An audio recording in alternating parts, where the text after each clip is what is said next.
Do it. Hi, everyone. Today we have my friend Gus Gardino.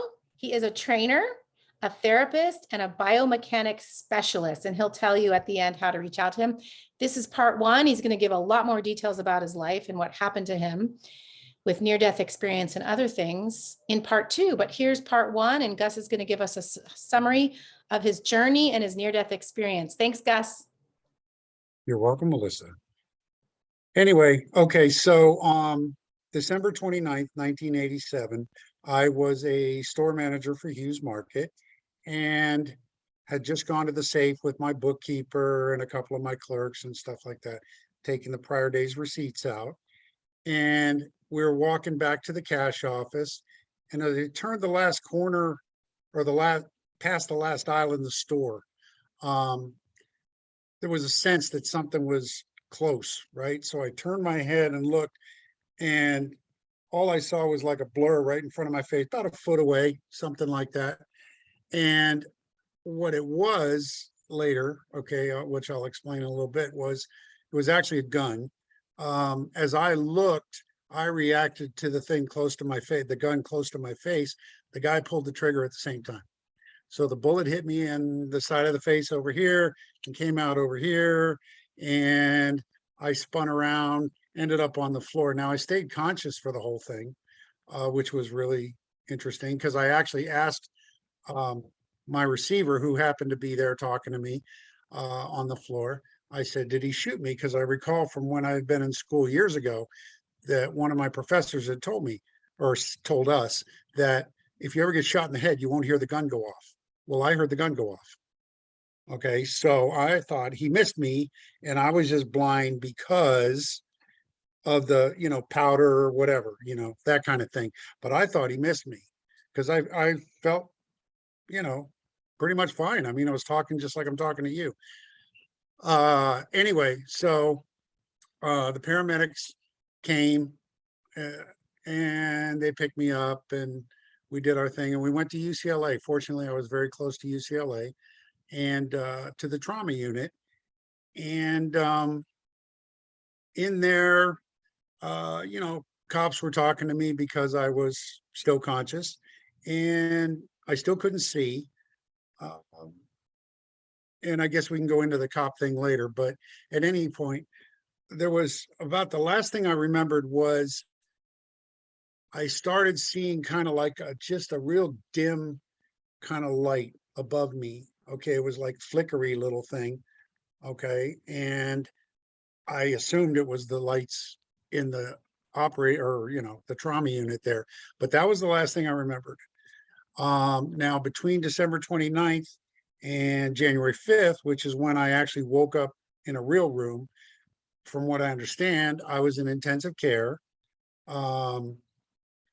And one time, I assume it was during that period, okay, because it wouldn't have happened after. I saw myself lying in bed in a, kind of amber colored, lit room. And as I look up, the gentleman that was my assistant manager at the store, who didn't come to work that morning, should have been there because he would have been looking at the guy that shot me. But at any rate, he was standing at the end of my bed. And all he said to me was, "I'm sorry, bud." And then he left. Now, came to find out later, he had never come to the hospital. So I don't really understand what that was all about, but I do remember it very clearly, okay, that happened. Now later down the road, probably in that first year, I started having a dream where I was walking through the house. It was kind of surreal, kind of thing, but it was a dream. I was sleeping, I was in bed. So, I assume it was a dream. But I'm walking through this house and I turn the corner, I come around this hallway and I step down into like a sunken living room. And on my right side, as I turned and looked at the wall, there was a, fairly decent sized mirror, and I'd see it and then I'd wake up. And I probably had this dream maybe half dozen times within a year, I would assume, or it felt like a year. But the last time I did it, I turned the corner, and when I looked in the mirror, there was a face, man, long hair, beard, looked like Jesus. What I was taught, I guess, when I was a kid, what Jesus looked like, but looked like Jesus. And all he said was, "Remember," and then he disappeared. And I woke up kind of very shaken. I was just like nervous and shaky and all that kind of stuff. Never had the dream again after that. Other than that, not a whole bunch of stuff, that kind of stuff. I mean, I had a lot of surgeries, like 30 of them over the course of about 6 years. So, but nothing really that stuck like those two instances, the gentleman, my assistant, and then the face of Jesus. I don't, I don't really have a lot of other stuff. I went through a lot of stuff for a lot of years, and I'm still here. So, Thank you for but yeah, sharing. that was that first, that kind of says what it was about for a while anyway. I know people are going to want more details and learn a lot more about you, Gus, so we'll do it in part 2. I wanted to ask you, how can people reach out to you? Do you have an email, and how do you help people? Okay, well, email is probably the easiest. Okay, and it's my name, GUSG71@gmail.com. That's probably the easiest way to get me. And then what was next? Well, because you're a therapist, a biomechanic, and a Oh, got trainer. it. So how do you help people around the globe? Are you a therapist that they can talk to you about their concerns? Are you could do the biomechanics? How do you help people when they email? Well, mostly it's just it's a physical thing. Now, every client that I get with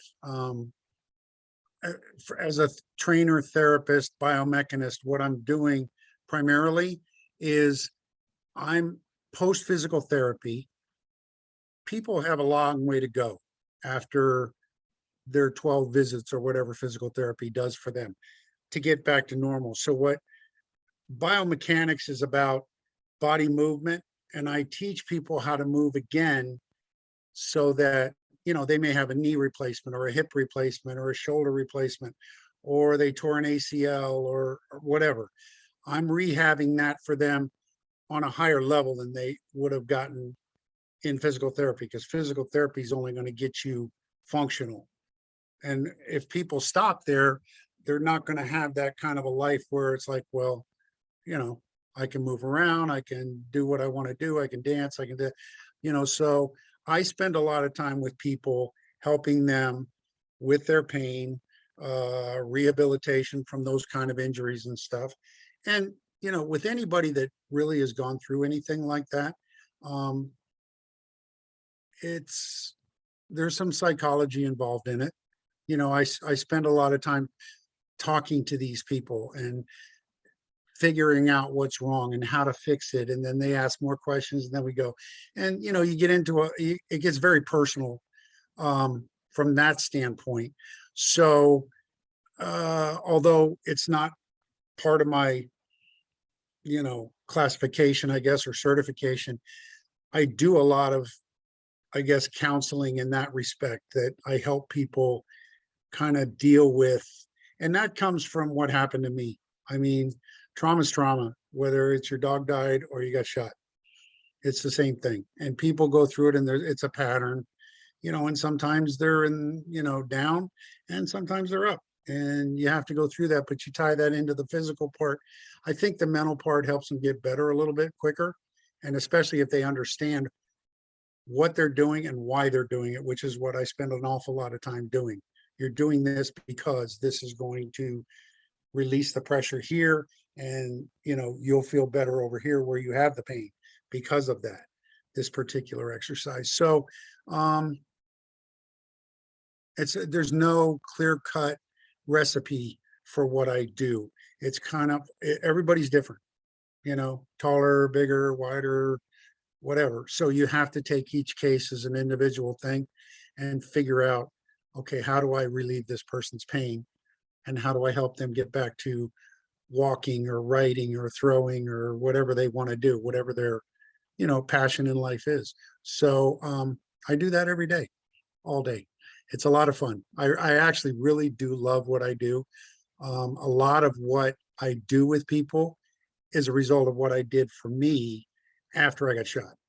I went back to school and stuff, but that's a different story. But I had to kind of rehab myself at the same time. So I learned, I was back in school studying another thing, the biomechanics, and I was learning about the body and how it worked at the same time. And I was treating myself at the same time. So I learned how to fix myself and stuff. So I think honestly, the shooting, as bad as that sounds or as bad as that was, I think it was a gift. It really was, because I think going through what I had to go through to get to where I am now, I had to learn an awful lot about myself. But in the meantime, I learned an awful lot, or how to apply that to somebody else.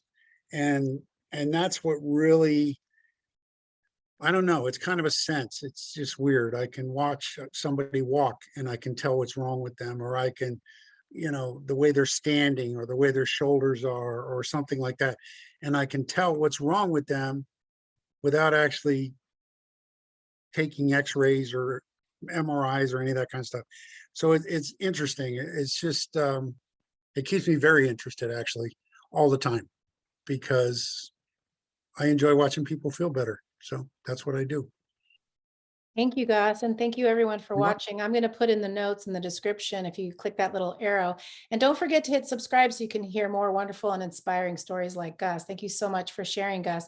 And part 2, we're going to go into more details of Gus's extensive injuries, which you can't really see. I mean, you could see his patch. We're going to go into the police officer asked him some questions that you think would be impossible for him to know that he answered in the hospital, and more about his background, his interesting life. And mostly, Gus is here today to inspire you. Imagine this man shot through the head, lost his eyeball, and he has such a great attitude. So I have a lot more questions. And if you have questions, just put them in the comments so that Gus can answer you. And again, his email will be in the comments. So you just want someone to talk to, or you need help with your physical pain or some other physical bodily issues, Gus is there for you. And I'll put his email down below. And thanks everyone for watching. Thank you, Gus, and get ready for part 2. Melissa, thanks. Thank you.